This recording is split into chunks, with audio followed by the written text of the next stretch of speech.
നമസ്കാരം, ഹൈറേഞ്ച് വാർത്തകളിലേക്ക് സ്വാഗതം. ആദ്യം പ്രധാന വാർത്തകൾ. പീരുമേട്ടിൽ അമ്മയെയും മകളെയും ബലാത്സംഗം ചെയ്ത് കൊലപ്പെടുത്തിയ കേസിൽ ഒന്നാം പ്രതിയുടെ വധശിക്ഷ ശരിവെച്ച് ഹൈക്കോടതി. കോടതി ശരിവെച്ചത് കേസിലെ ഒന്നാം പ്രതി രാജേന്ദ്രന്റെ വധശിക്ഷ. രണ്ടാം പ്രതിയെ കോടതി വെറുതെ വിട്ടു. ഇടുക്കി ജില്ലയിലെ നൈപുണ്യ പരിശീലനങ്ങൾ നൽകുന്ന പൊതു സ്വകാര്യ സ്ഥാപനങ്ങൾക്കായി തൊടുപുഴയിൽ സംഘടിപ്പിച്ച സബ്മിറ്റ് ജലവിഭവ വകുപ്പ് മന്ത്രി റോഷി അഗസ്റ്റിൻ ഉദ്ഘാടനം ചെയ്തു. നൈപുണ്യ വികസനത്തിനുള്ള അവസരം സംസ്ഥാനത്തെ എല്ലാ വിഭാഗം ജനങ്ങളിലേക്കും എത്തിക്കുകയാണ് ഇത്തരം സമ്മിറ്റുകളുടെ ലക്ഷ്യമെന്ന് മന്ത്രി. ദിവസേന നൂറുകണക്കിന് ആളുകൾ ആശ്രയിക്കുന്ന വണ്ടൻമേട് സാമൂഹ്യാരോഗ്യ കേന്ദ്രത്തിന്റെ പ്രവർത്തനം അവതാളത്തിൽ. ആശുപത്രിയുടെ പ്രവർത്തനം പ്രതിസന്ധിയിലാക്കുന്നത് ഡോക്ടർമാരുടെയും ജീവനക്കാരുടെയും കുറവ്. ഉൽപാദനം കുറഞ്ഞതോടെ നേന്ത്രക്കായ വില ഉയർന്നു തന്നെ തുടരുന്നു.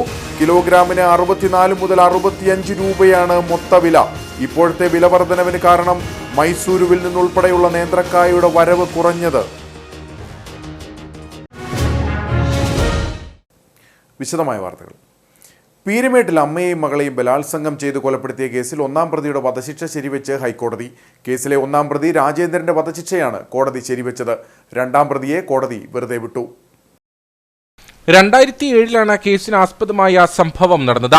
പീരുമേട് 57 മൈലിൽ താമസിച്ചിരുന്ന 55 വയസ്സുള്ള സ്ത്രീയെയും 22 വയസ്സുള്ള മകളെയും ബലാത്സംഗം ചെയ്ത് കൊലപ്പെടുത്തുകയായിരുന്നു. കേസിലെ ഒന്നാം പ്രതി രാജേന്ദ്രന്റെ വധശിക്ഷയാണ് നിലവിൽ ഹൈക്കോടതി ശരിവെച്ചത്. രണ്ടാം പ്രതി ജോമോനെ കോടതി വെറുതെ വിട്ടു. പ്രതികൾക്ക് ഇരകളെ വ്യക്തിപരമായി അറിയുകയോ ശത്രുതയോ ഇല്ലായിരുന്നു. രാജേന്ദ്രനും ജോമോനും തങ്ങൾ ജോലി ചെയ്യുന്ന കരിങ്കൽ ക്വാറിയിൽ ജോലി വാഗ്ദാനം ചെയ്ത് വീടാന്തരം കയറിയിറങ്ങി. ഏതൊക്കെ വീടുകളിലാണ് പുരുഷ അംഗങ്ങൾ ഉള്ളതെന്ന് നിർണയിക്കുകയായിരുന്നു ലക്ഷ്യം. ഡിസംബർ 2-ാം തീയതി രാത്രി 10:30-യോടെയാണ് ഇരുവരും കൊല്ലപ്പെട്ടവരുടെ വീട്ടിലെത്തിയത്. ഇരുവരും വീടിന്റെ വാതിൽ തകർത്താണ് അകത്തു കടന്നത്. പ്രതികൾ രണ്ടുപേരും വീടിനുള്ളിൽ കയറിയ ശേഷം അമ്മയെയും മകളെയും ബലാത്സംഗം ചെയ്തു. തുടർന്ന് ഇരുവരെയും മർദ്ദിച്ചു. പ്രതികൾ മൃതദേഹങ്ങൾ പോലും ദുരുപയോഗം ചെയ്തുവെന്നാണ് പോലീസിന്റെ കണ്ടെത്തൽ. സംഭവം നടക്കുമ്പോൾ മകളുടെ 7 മാസം പ്രായമുള്ള മകൻ വീട്ടിലുണ്ടായിരുന്നു. കൊലപാതകത്തിന് ശേഷം കുട്ടിയുടെ തൊട്ടിലടക്കം വീട്ടിലെ വസ്ത്രങ്ങളെല്ലാം ഇരുവരും കത്തിച്ചു. പിറ്റേ ദിവസമാണ് സംഭവം പുറം ലോകമറിയുന്നത്. കേസിലെ ഒന്നാം പ്രതി രാജേന്ദ്രൻ വേറെയും കൊലപാതക കേസുകളിൽ ഉൾപ്പെട്ടിട്ടുണ്ട്. തമിഴ് യുവതിയെ ഉറക്കത്തിൽ കൊലപ്പെടുത്തിയതിനും ബലാത്സംഗം ചെയ്തതിനുമാണ് ഇയാളെ വിചാരണ ചെയ്തത്. ഇരട്ട കൊലപാതകത്തിന് 1 മാസം മുമ്പായിരുന്നു ഈ സംഭവം. ഈ കേസുകൾ തമ്മിലുള്ള സാമ്യമാണ് പോലീസിനെ രാജേന്ദ്രനിലേക്ക് എത്തിച്ചത്. ഇടുക്കി ജില്ലയിലെ നൈപുണ്യ പരിശീലനങ്ങൾ നൽകുന്ന പൊതു സ്വകാര്യ സ്ഥാപനങ്ങൾക്കായി സബ്മിറ്റ് സംഘടിപ്പിച്ചു. തൊടുപുഴയിൽ നടന്ന പരിപാടി ജലവിഭവ വകുപ്പ് മന്ത്രി റോഷി അഗസ്റ്റിൻ ഉദ്ഘാടനം ചെയ്തു. നൈപുണ്യ വികസനത്തിനുള്ള അവസരം സംസ്ഥാനത്തെ എല്ലാ വിഭാഗം ജനങ്ങളിലേക്കും എത്തിക്കുകയാണ് ഇത്തരം സമ്മിറ്റുകളുടെ ലക്ഷ്യമെന്ന് മന്ത്രി പറഞ്ഞു. തൊഴിലും നൈപുണ്യവും വകുപ്പിന് കീഴിൽ പ്രവർത്തിക്കുന്ന സംസ്ഥാന നൈപുണ്യ വികസന മിഷനും സംസ്ഥാന സ്കിൽ സെക്രട്ടേറിയറ്റുമായ കേരള അക്കാദമി ഫോർ സ്കിൽസ് എക്സലൻസും ജില്ലാ ഭരണകൂടവും ജില്ലാ സ്കിൽ കമ്മിറ്റിയും സംയുക്തമായാണ് പരിപാടി സംഘടിപ്പിച്ചത്. വിവിധ വ്യാവസായിക മേഖലകളിൽ ലഭ്യമായിട്ടുള്ള തൊഴിലവസരങ്ങൾ പ്രയോജനപ്പെടുത്തുന്നതിന് തൊഴിലന്വേഷകരെ പ്രാപ്തമാക്കുന്നതിനുതകുന്ന തരത്തിൽ സംസ്ഥാനത്തെ നൈപുണ്യ പോഷണ ആവാസ വ്യവസ്ഥ ശക്തിപ്പെടുത്താൻ ഇത്തരം സമ്മിറ്റുകൾക്ക് സാധിക്കുമെന്നും മന്ത്രി റോഷി അഗസ്റ്റിൻ പറഞ്ഞു. പ്ലാനിങ്ങിൻ്റെ സെക്രട്ടറി കൺവീനറായിരുന്നു. വ്യാവസായിക ഉദ്യമങ്ങളും വ്യക്തിഗത കാര്യങ്ങളിലുമെല്ലാം നമ്മുടെ നാട്ടിലെ എല്ലാ ചെറുപ്പക്കാരെയും പൂർണ്ണമായും ഉൾക്കൊള്ളാൻ കഴിയുന്ന തൊഴിലും തൊഴിലവസരവും സാഹചര്യവും നമ്മുടെ നാട്ടിലുണ്ട്.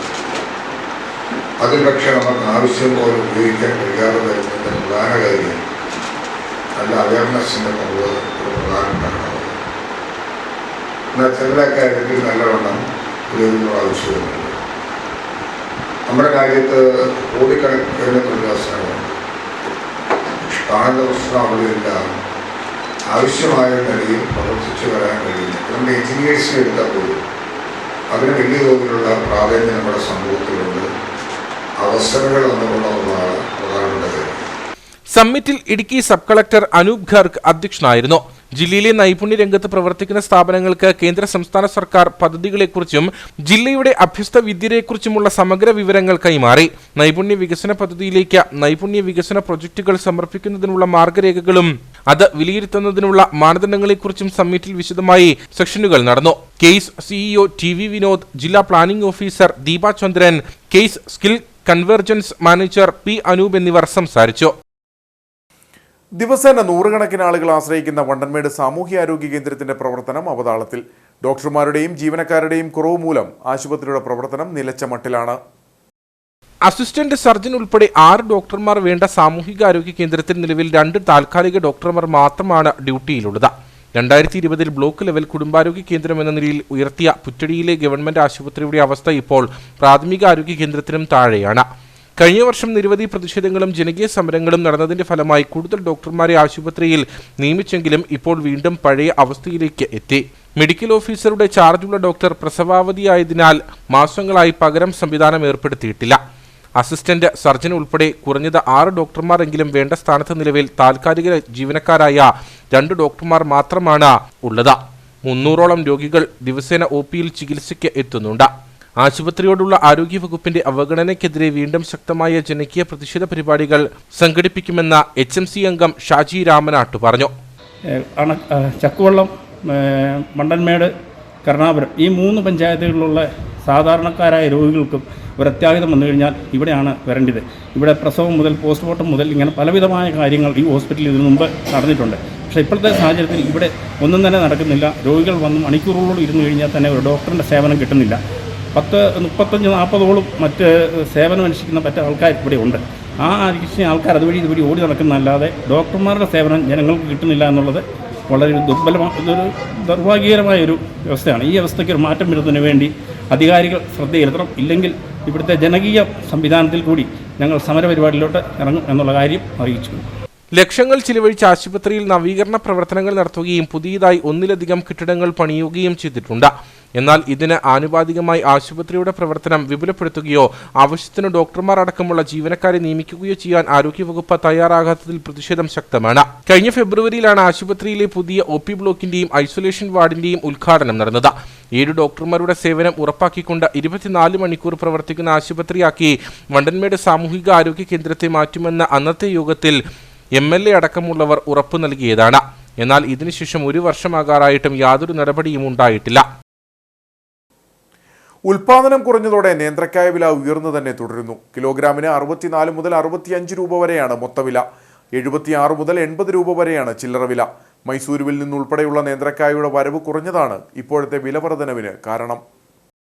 കർണാടകയിലും തമിഴ്നാട്ടിലും ഇപ്പോൾ ഏത്തക്കായ ഉൽപാദനം കുറവാണ്. മൈസൂരു, മേട്ടുപ്പാളയം എന്നിവിടങ്ങളിൽ നിന്നാണ് ജില്ലയിലെ മാർക്കറ്റുകളിലേക്ക് പ്രധാനമായും നേന്ത്രക്കായ എത്തുന്നത്. നേന്ത്രക്കായ വരവ് കുറഞ്ഞതാണ് ഇപ്പോഴത്തെ വില വർധനവിന് കാരണം. നാടൻകായാണ് ഇപ്പോൾ നമുക്കിവിടെ വില കൂടുതലും. നാടൻകായുടെ വിലയാണ് ഇപ്പോൾ ഈ കൂടി നിൽക്കുന്നത്. വരവുകായും അതേപോലെ തന്നെ എല്ലാ കായ്ക്കും ഓരോ വില ഇപ്പോൾ ഉണ്ടാക്കുന്നത്. പിന്നെ കച്ചവടത്തിൻ്റെ കാര്യത്തിൽ കച്ചവടം കുഴപ്പമൊന്നുമില്ല, എന്നാലും കുറവാണ്. ഓണത്തിനേക്കായും വില കൂടിയേക്കാം. കാരണം ഓണത്തിനാണല്ലോ വില കൂടുന്നത്. അപ്പോൾ അതിനേക്കായും വില കൂടിയിട്ടേക്കാണ്. ഇപ്പോൾ മേട്ടുപ്പാളയും തിരിച്ചൊക്കെ കായ് വരുന്നത്. നാടൻകായ് കുറവാണ്. ഇവിടെ ഉള്ളതൊക്കെ നമുക്ക് വന്നേക്കണൊക്കെ നാടൻകായാണ് മേടിക്കുന്നില്ല. വില എങ്ങനെയാണ്? വില വ്യത്യാസമൊന്നും വന്നിട്ടില്ല. വില കുറയുമായിരിക്കും. സീസൺ തീരാറായതോടെ മൈസൂരുവിൽ നിന്നുള്ള നേന്ത്രക്കായ വരവ് വലിയ തോതിൽ കുറഞ്ഞു. 1 മാസം കഴിയുന്നതോടെ വയനാട് നിന്നുള്ള നേന്ത്രക്കായ വിപണിയിലേക്ക് കൂടുതലായി എത്തുമെന്നും ഇതോടെ വില കുറയുമെന്നുമാണ് വ്യാപാരികൾ നൽകുന്ന സൂചന. അതേസമയം വില കൂടിയതോടെ നേന്ത്രക്കായയുടെ വിൽപ്പന ഗണ്യമായി കുറഞ്ഞതായും വ്യാപാരികൾ പറയുന്നു. നേന്ത്രക്കായ വില ഉയർന്നെങ്കിലും കർഷകർക്ക് പ്രയോജനം ലഭിക്കുന്നില്ലെന്ന പരാതിയുമുണ്ട്. കട്ടപ്പനയിൽ ബാങ്കിലെ നിക്ഷേപം തിരികെ കിട്ടാത്തതിനെ തുടർന്ന് വ്യാപാരി ആത്മഹത്യ ചെയ്ത സംഭവത്തിൽ പ്രതികളെ അറസ്റ്റ് ചെയ്യണമെന്നാവശ്യപ്പെട്ട് കോൺഗ്രസിന്റെ നേതൃത്വത്തിൽ വെള്ളിയാഴ്ച DYSP ഓഫീസിലേക്ക് മാർച്ച് നടത്തും. പ്രശ്നത്തിൽ കോൺഗ്രസ് നേതൃത്വം സജീവമായി ഇടപെടുന്നില്ലെന്ന് ആക്ഷേപങ്ങൾക്കിടെയാണ് പലതവണ മാറ്റിവെച്ച സമരം നടത്താൻ തീരുമാനിച്ചത്. കട്ടപ്പന റൂറൽ കോഓപ്പറേറ്റീവ് സൊസൈറ്റിയിലെ നിക്ഷേപം തിരികെ കിട്ടാതെ വന്നതോടെയാണ് വ്യാപാരിയായിരുന്ന മുളങ്ങാശ്ശേരി സാബു ആത്മഹത്യ ചെയ്തത്. നിക്ഷേപം മടക്കി വാങ്ങാൻ ചെന്നപ്പോൾ സാബുവിനെ കയ്യേറ്റം ചെയ്ത ബാങ്ക് ജീവനക്കാർക്കെതിരെയും ഭീഷണിപ്പെടുത്തിയ CPM നേതാവിനെതിരെയും നടപടി സ്വീകരിക്കാത്ത കട്ടപ്പന പോലീസിന്റെ നിലപാടിൽ പ്രതിഷേധിച്ചാണ് കോൺഗ്രസ് കട്ടപ്പന ബ്ലോക്ക് കമ്മിറ്റിയുടെ നേതൃത്വത്തിൽ DYSP ഓഫീസിലേക്ക് മാർച്ച് നടത്തുന്നത്. വെള്ളിയാഴ്ച രാവിലെ 11 മണിക്ക് നടക്കുന്ന സമരം മാത്യു കുഴൽനാടൻ MLA ഉദ്ഘാടനം ചെയ്യും. കട്ടപ്പന DYSP ഓഫീസിലേക്ക് കുറ്റവാളികൾക്കെതിരെ നടപടി സ്വീകരിക്കണം, അറസ്റ്റ് ചെയ്യണമെന്നാവശ്യപ്പെട്ടുകൊണ്ടുള്ള DYSP ഓഫീസ് മാർച്ച് 10-ാം തീയതി. ഭാര്യയുടെ ചികിത്സാ ആവശ്യത്തിന് പണം തിരികെ ചോദിച്ചപ്പോൾ അപമാനിക്കപ്പെട്ടതിൽ മനംനൊന്താണ് സാബു ആത്മഹത്യ ചെയ്തതെന്ന് കോൺഗ്രസ് നേതാക്കൾ ആരോപിച്ചു. ആത്മഹത്യാക്കുറിപ്പും ശബ്ദരേഖയും ഉണ്ടായിട്ടും ഭരണ നേതൃത്വത്തിന്റെ ഇടപെടൽ കൊണ്ടാണ് പോലീസ് നിഷ്ക്രിയമായി നിൽക്കുന്നത്. അന്വേഷണം മറ്റ് ഏജൻസിയെ ഏൽപ്പിക്കുവാൻ തയ്യാറാകണമെന്നാവശ്യപ്പെട്ട് മുഖ്യമന്ത്രിക്ക് നിവേദനം നൽകുമെന്നും കോൺഗ്രസ് നേതാക്കൾ അറിയിച്ചു. സാബുവിന്റെ ആത്മഹത്യയിൽ ശക്തമായ പ്രതിഷേധ പരിപാടികൾ സംഘടിപ്പിക്കാൻ കോൺഗ്രസ് നേതൃത്വം തയ്യാറായില്ലെന്ന ആക്ഷേപം പ്രവർത്തകർക്കിടയിലുണ്ട്. കൊച്ചി ധനുഷ്കോടി ദേശീയപാതയുടെയും അടിമാലി കുമളി ദേശീയപാതയുടെയും നവീകരണ ജോലികൾ സംബന്ധിച്ച അവലോകന യോഗം അടിമാലിയിൽ നടന്നു. MP അഡ്വക്കേറ്റ് ഡീൻ കുര്യാക്കോസും ദേശീയപാത ഉദ്യോഗസ്ഥരും യോഗത്തിൽ പങ്കെടുത്തു. നേര്യമംഗലം വനമേഖലയിൽ നിലനിന്നിരുന്ന നിർമ്മാണ തടസ്സങ്ങൾ പരിഹരിച്ചെന്നും അടിമാലി കുമളി ദേശീയപാതയുടെ തുടക്കം സംബന്ധിച്ച് ഇപ്പോൾ കൈക്കൊണ്ടിട്ടുള്ള അലൈൻമെന്റിൽ മാറ്റം വരുത്തുവാൻ നടപടി സ്വീകരിക്കുമെന്നും MP പറഞ്ഞു. അടിമാലി ഗ്രാമപഞ്ചായത്ത് ഹാളിലായിരുന്നു യോഗം നടന്നത്. കൊച്ചി ധനുഷ്കോടി ദേശീയപാതയുടെ നവീകരണവുമായി ബന്ധപ്പെട്ട വിവിധ ന്യൂനതകൾ യോഗത്തിൽ അവതരിപ്പിക്കുകയും ചർച്ച ചെയ്യുകയുമുണ്ടായി. അടിമാലി കുമളി ദേശീയപാതയുടെ തുടക്കം സംബന്ധിച്ച് ഇപ്പോൾ കൈക്കൊണ്ടിട്ടുള്ള അലൈൻമെന്റിൽ മാറ്റം വരുത്തുന്നത് സംബന്ധിച്ച കാര്യങ്ങളും യോഗം ചർച്ച ചെയ്തു. MP അഡ്വക്കേറ്റ് ഡീൻ കുര്യാക്കോസും ദേശീയപാത ഉദ്യോഗസ്ഥരും യോഗത്തിൽ പങ്കെടുത്തു. നേര്യമംഗലം വനമേഖലയിൽ നിലനിന്നിരുന്ന നിർമ്മാണ തടസ്സങ്ങൾ പരിഹരിച്ചെന്നും അടിമാലി കുമളി ദേശീയപാതയുടെ തുടക്കം സംബന്ധിച്ച് ഇപ്പോൾ കൈക്കൊണ്ടിട്ടുള്ള അലൈൻമെന്റിൽ മാറ്റം വരുത്താൻ നടപടി സ്വീകരിക്കുമെന്നും MP പറഞ്ഞു. ഏതായാലും അതിൻ്റെ ബാക്കിയുള്ള നടപടികൾ 3 ഘട്ടങ്ങളിലായിട്ടാണ് അടിമാലി കുമളി ദേശീയപാത പണി പൂർത്തീകരിക്കുന്നത്. അതിൽ 1ാം ഘട്ടത്തിൽ നിശ്ചയിച്ചിട്ടുള്ളത് പനംകുട്ടി മുതൽ ഡബിൾ കട്ടിങ് വരെയുള്ള പ്രദേശമാണ്. അപ്പോൾ ആ ഭാഗം പണി പൂർത്തീകരിച്ചതിന് ശേഷം 2ാം ഘട്ടത്തിലും 3ാം ഘട്ടത്തിലുമായി അടിമാലി മുതൽ പനംകുട്ടി വരെയുള്ള ഭാഗവും ഡബിൾ കട്ടിങ് മുതൽ കുമളി വരെയുള്ള ഭാഗവും പൂർത്തീകരിക്കും. അപ്പോൾ അതിന് 30 മീറ്റർ വീതിയിലാണ് അതിൻ്റെ ലാൻഡ് അക്വിസിഷൻ നടപടികൾ നടക്കാൻ പോകുന്നത്. എന്ന് വെച്ചാൽ അടിമാലിയിൽ ഈ പ്രോജക്റ്റ് സ്റ്റാർട്ട് ചെയ്യുന്ന സ്ഥലം മുതൽ കുമളിയിൽ ഈ പ്രോജക്റ്റ് അവസാനിക്കുന്ന സ്ഥലം വരെ 30 മീറ്റർ ലാൻഡ് അക്വിസിഷനാണ് ശുപാർശ ചെയ്തിട്ടുള്ളത്. അപ്പോൾ നമ്മളെ സംബന്ധിച്ചിടത്തോളം ഒരു വലിയ നേട്ടമാണ് ആ ദേശീയപാതയുടെ വികസനം. നിരവധി വളവുകൾ ഉൾപ്പെടെ അത് എടുത്തു കളഞ്ഞുകൊണ്ട് സ്ട്രെയിറ്റ് ലൈനായി വരുന്നുണ്ട്. പാലങ്ങൾ നിരവധിയായി വരുന്നുണ്ട്. ഉദാഹരണത്തിന് ഇപ്പോൾ പനംകുട്ടിയിൽ ഒക്കെ വലിയ ബൃഹത്തായ ഒരു പാലമാണ് നിർദ്ദേശിക്കപ്പെട്ടിട്ടുള്ളത്. നിലവിലുള്ള പനംകുട്ടി പാലത്തിന് പുറമെ കൂടുതൽ ദൂരം കുറച്ചുകൊണ്ട് നേരത്തെ 90 കിലോമീറ്റർ ആയിരുന്നു അടിമാലി മുതൽ കുമളി വരെ ഉള്ളത്. ഇപ്പോൾ അത് പുതിയ അലൈൻമെൻ്റ് അനുസരിച്ച് 77 കിലോമീറ്ററായി 13 കിലോമീറ്റർ ചുരുങ്ങുകയാണ്. അപ്പോൾ അത്രയും ഭാഗത്ത് ഒരുപാട് ബൈപ്പാസുകൾ വരുന്നുണ്ട്. ഇപ്പോൾ ഇവിടുന്ന് പോകുമ്പോൾ ഏറ്റവും ചെറിയ പ്രദേശങ്ങളായിട്ടുള്ള കീരിത്തോട്, ചേലച്ചോട്, കരിമ്പൻ ഈ പ്രദേശങ്ങളിലെല്ലാം ബൈപ്പാസ് വരികയാണ്. അതിനുശേഷം ചെറുതോണിയിലും കട്ടപ്പനയിലും ബൈപ്പാസ് വരികയാണ്. അതിനുശേഷം ആനവിലാസത്ത് ബൈപ്പാസ് വരികയാണ്. കുമളിയിലും ബൈപ്പാസ് വരികയാണ്. അപ്പോൾ ഇതെല്ലാം റോഡ് വികസനത്തിൻ്റെ കാര്യത്തിൽ നോക്കുമ്പോൾ ഭാവിയെ കരുതിയുള്ള മാറ്റങ്ങളാണ്. അത് നല്ല നിലയിൽ തന്നെ യാഥാർത്ഥ്യമാക്കാൻ സാധിക്കുമെന്നുള്ള ഒരു ആത്മവിശ്വാസത്തിലാണ് ഇപ്പോൾ ഈ യോഗം അവസാനിച്ചത്. ദേശീയപാത നിർമ്മാണവുമായി ബന്ധപ്പെട്ട ന്യൂനതകൾ ചൂണ്ടിക്കാണിച്ച ഭാഗങ്ങളിൽ ഉദ്യോഗസ്ഥർ പരിശോധന നടത്തി. അടിമാലി കുമളി ദേശീയപാതയുടെ തുടക്കം അടിമാലി അമ്പലപ്പടിയിൽ നിന്നും മിനിപ്പടിയിലേക്ക് മാറ്റണമെന്ന ആവശ്യം യോഗത്തിൽ ഉയർന്നു. ഈ ഭേദഗതി അംഗീകരിക്കണമെന്നാവശ്യപ്പെട്ട് സർക്കാരിന് കത്ത് നൽകുവാൻ തീരുമാനിച്ചതായും MP പറഞ്ഞു. തൊടുപുഴയിൽ നടക്കുന്ന CPM ജില്ലാ സമ്മേളനത്തിന്റെ പ്രചരണാർത്ഥം കട്ടപ്പന ഏരിയ കമ്മിറ്റിയുടെ നേതൃത്വത്തിൽ ജനുവരി 12 രാവിലെ 8 ക്രിക്കറ്റ് ഫുട്ബോൾ മത്സരങ്ങൾ നടത്തും. ജില്ലയിലെ വിവിധ മേഖലകളിൽ നിന്നുള്ള 16ഓളം ടീമുകൾ ചാമ്പ്യൻഷിപ്പുകളിൽ മത്സരിക്കുമെന്ന് നേതാക്കൾ വാർത്താ സമ്മേളനത്തിൽ അറിയിച്ചു. കട്ടപ്പന ATS അരീന ടർഫ് കോർട്ടിൽ വെച്ചാണ് ക്രിക്കറ്റ് ഫുട്ബോൾ ടൂർണമെന്റ് നടത്തുന്നത്. ക്രിക്കറ്റ് ടൂർണമെന്റ് CPIM ജില്ലാ കമ്മിറ്റി അംഗം VR സജി ഉദ്ഘാടനം ചെയ്യും. ഉച്ചയ്ക്ക് 2 മണിക്ക് ഫുട്ബോൾ മത്സരം ജില്ലാ സെക്രട്ടേറിയറ്റ് അംഗം KS മോഹനൻ ഉദ്ഘാടനം ചെയ്യും. രാത്രി 9 ജില്ലാ സെക്രട്ടറി CV വർഗീസ് സമ്മാനങ്ങൾ വിതരണം ചെയ്യും. CPIM 24ാം പാർട്ടി കോൺഗ്രസിന് മുന്നോടിയായി പാർട്ടിയുടെ ജില്ലാ സമ്മേളനം വരുന്ന ഫെബ്രുവരി മാസം 3, 4, 5, 6 തീയതികളിലായി തൊടുപുഴയിൽ വിപുലമായ പരിപാടികളോടെ സംഘടിപ്പിക്കുക. സമ്മേളനത്തിൻ്റെ പ്രചരണത്തിൻ്റെ ഭാഗമായി ജില്ലയിലാകമാനം വിവിധങ്ങളായ പ്രോഗ്രാമുകൾ പാർട്ടിയുടെ വിവിധ ഘടകങ്ങൾ സംഘടിപ്പിച്ചുകൊണ്ടിരിക്കുകയാണ്. പാർട്ടി കട്ടപ്പന ഏരിയ കമ്മിറ്റിയുടെ നേതൃത്വത്തിൽ ഈ ജനുവരി മാസം 12 തീയതി സമ്മേളനത്തിൻ്റെ പ്രചരണത്തിൻ്റെ ഭാഗമായി രാവിലെ 9 മണി മുതൽ ക്രിക്കറ്റ് ടൂർണമെൻറ്റും അതേപോലെ തന്നെ ഫുട്ബോൾ ടൂർണമെൻറ്റും സംഘടിപ്പിക്കുക. ക്രിക്കറ്റിൽ ആദരണ സ്ഥാനങ്ങൾ നേടുന്ന ടീമുകൾക്ക് 10,000, 5,000 രൂപയും ട്രോഫിയും സമ്മാനമായി നൽകും. കൂടാതെ മാൻ ഓഫ് ദി സീരീസ്, മികച്ച ബാറ്റർ, ബൗളർ എന്നീ വിഭാഗങ്ങളിൽ പ്രത്യേക സമ്മാനവുമുണ്ട്. ഫുട്ബോളിൽ ആദ്യ 3 സ്ഥാനക്കാർക്ക് 15,000, 7,500, 3,000 രൂപയും ട്രോഫിയും നൽകും. മികച്ച കളിക്കാരൻ, ഗോൾ കീപ്പർ എന്നിവയ്ക്കും സമ്മാനമുണ്ടായിരിക്കുന്നതാണ്. ജില്ലയ്ക്ക് വെളിയിൽ നിന്ന് വന്നിരിക്കുന്ന അമ്പയർമാരുൾപ്പെടെ മികച്ച സംഘാടന രീതിയിലാണ് നമ്മൾ ഈ ടൂർണമെന്റ് സംഘടിപ്പിച്ചിരിക്കുന്നത്. അതോടൊപ്പം നമ്മുടെ ATS അരീന ATS അരീന അവിടെയാണ് ഈ പരിപാടി നടക്കുന്നത്. ടർഫ് ക്രിക്കറ്റും 5 ഫുട്ബോളാണ് നടന്നത്. 5 പേരാണ് ഫുട്ബോളിൽ, ക്രിക്കറ്റിൽ 8 പേരും. അങ്ങനെയാണ് സംഘടിപ്പിച്ചിരിക്കുന്നത്. ഇതിൻ്റെ ഒന്നാം സമ്മാനം, ക്രിക്കറ്റിൽ ഒന്നാം സമ്മാനം 10,000 രൂപയും ട്രോഫിയുമാണ്.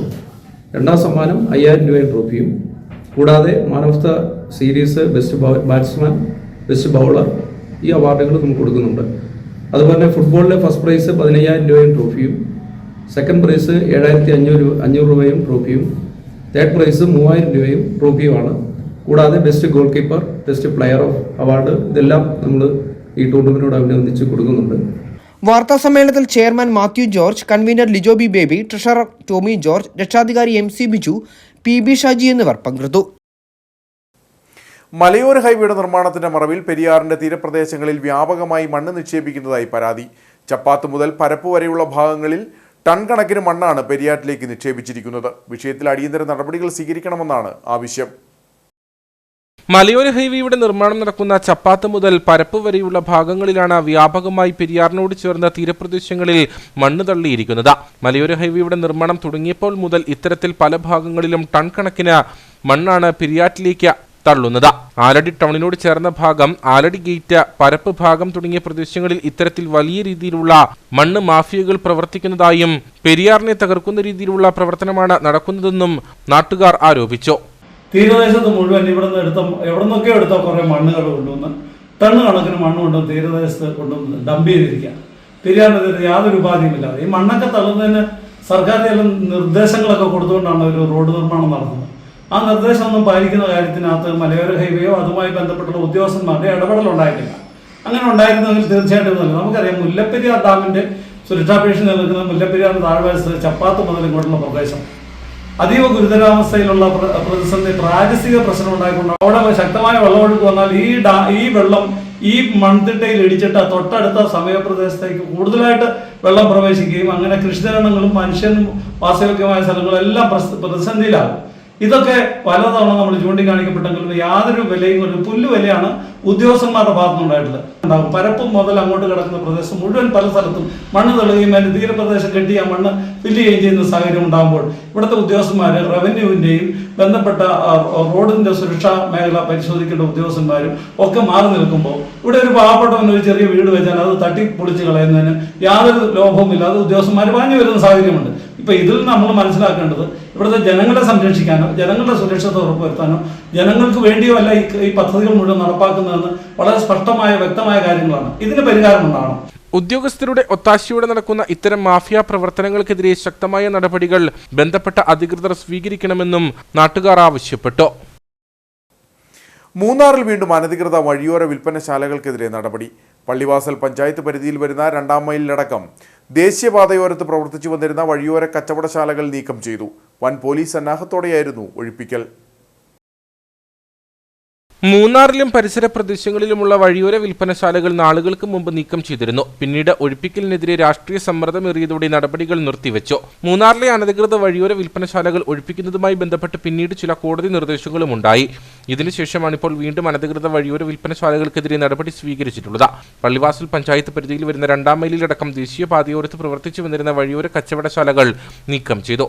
പള്ളിവാസൽ 2-ാം മൈൽ ഭാഗത്ത് കയ്യേറ്റം ഒഴിപ്പിക്കുന്നതിന് നോട്ടീസ് നേരത്തെ നൽകിയിരുന്നതാണ്. പക്ഷേ ആ നോട്ടീസ് ചലഞ്ച് ചെയ്തുകൊണ്ട് ചിലരൊക്കെ കോടതിയെ സമീപിച്ചിരുന്നു. കേസ് പരിഗണിച്ച കോടതി കയ്യേറ്റം ഒഴിപ്പിക്കാനാണ് ഉത്തരവിട്ടത്. കേസ് ഇപ്പോഴും പൂർത്തിയായിട്ടില്ല. കയ്യേറ്റം ഒഴിപ്പിച്ച് അടുത്ത സിറ്റിങ്ങിന് മുൻപ് കളക്ടറോട് റിപ്പോർട്ട് കൊടുക്കാനാണ് കോടതി പറഞ്ഞിരിക്കുന്നത്. ഈ ഉത്തരവിൻ്റെ അടിസ്ഥാനത്തിൽ വീണ്ടും ഈ കയ്യേറ്റക്കാർക്ക് എല്ലാവർക്കും നോട്ടീസ് കൊടുത്തു. നോട്ടീസിൻ്റെ സമയപരിധി 5 ദിവസമായിരുന്നു. സമയപരിധി അവസാനിച്ചതിന് ശേഷവും ഈ കയ്യേറ്റക്കാർ സ്വയമേധയാ ഒഴിഞ്ഞു പോകാൻ തയ്യാറാവാത്ത സാഹചര്യത്തിലാണ് നമ്മളിപ്പോൾ എവിക്ഷൻ നടത്തുന്നത്. 44 കേസുകളാണ് നമ്മളിപ്പോൾ പള്ളിവാസൽ ഭാഗത്ത് ഈ കോടതി ഉത്തരവുമായി ബന്ധപ്പെട്ട് ഉള്ള കേസുകൾ ഐഡൻറ്റിഫൈ ചെയ്തത്. ആ 44 കേസുകളും ഇന്ന് ഒഴിപ്പിക്കുകയാണ്. പക്ഷേ നാഷണൽ ഹൈവേയുടെ തീരത്തുള്ള നാഷണൽ ഹൈവേയുടെ പുറമ്പോക്കിലുള്ള എല്ലാ കയ്യേറ്റങ്ങളും ഒഴിപ്പിക്കാൻ തന്നെയാണ് നിർദ്ദേശം. അടുത്ത ഘട്ടം എന്നുള്ള നിലയ്ക്ക് NHന്റെ പുറമ്പോക്ക് കയ്യേറി നിർമ്മിച്ചിട്ടുള്ള എല്ലാ ഷെഡുകളും പൊളിച്ചു മാറ്റും. വൻ പോലീസ് സന്നാഹത്തോടെയായിരുന്നു ഒഴിപ്പിക്കൽ നടപടികൾ നടത്തിയത്. വിവിധ സ്റ്റേഷനുകളിൽ നിന്നുള്ള പോലീസ് ഉദ്യോഗസ്ഥരെ പ്രദേശത്ത് വിന്യസിച്ചിരുന്നു. വഴിയോര വിൽപ്പനശാലകൾ വർദ്ധിച്ചതോടെ വിനോദസഞ്ചാര കേന്ദ്രങ്ങളിൽ ഗതാഗതക്കുരുക്ക് രൂക്ഷമാകുന്നുവെന്ന പരാതി വ്യാപകമായി ഉയർന്നു. ഈ സാഹചര്യത്തിൽ കൂടിയാണ് ഇപ്പോഴത്തെ ഒഴിപ്പിക്കൽ നടപടി. മകരവിളക്കിന് ദിവസങ്ങൾ മാത്രം ശേഷിക്കെ ദേശീയ സംസ്ഥാന പാതകളിൽ അയ്യപ്പ ഭക്തരുടെ വാഹനത്തിരക്ക് ഏറി. എന്നാൽ പാതകളിൽ സൂചനാ ബോർഡുകൾ സ്ഥാപിച്ചെങ്കിലും ഇവ വ്യക്തതയില്ലാത്തതിനാൽ അന്യസംസ്ഥാനത്ത് നിന്ന് എത്തുന്ന അയ്യപ്പ ഭക്തർക്ക് വലിയ പ്രതിസന്ധിയാണ് അനുഭവപ്പെടുന്നത്. പ്രധാന ജംഗ്ഷനുകളിൽ അയ്യപ്പ ഭക്തരുടെ വാഹനങ്ങൾ വഴിതെറ്റി വരുന്നതുമൂലം ഗതാഗതക്കുരുക്കും ഉണ്ടാകുന്നുണ്ട്.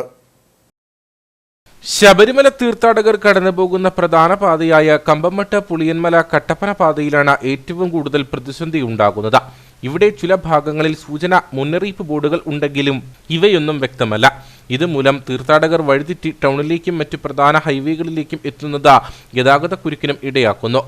പാറക്കടവ് ജ്യോതിസ് ജംഗ്ഷൻ ബൈപ്പാസ് റോഡും കട്ടപ്പന ടൗണിലേക്കുള്ള മെയിൻ റോഡും തമ്മിൽ ചേരുന്ന ഭാഗത്ത് അയ്യപ്പ ഭക്തരുടെ വാഹനങ്ങളും പൊതുവാഹനങ്ങളും തമ്മിൽ എപ്പോഴും അപകടങ്ങൾ ഉണ്ടായിക്കൊണ്ടിരിക്കുകയാണ്.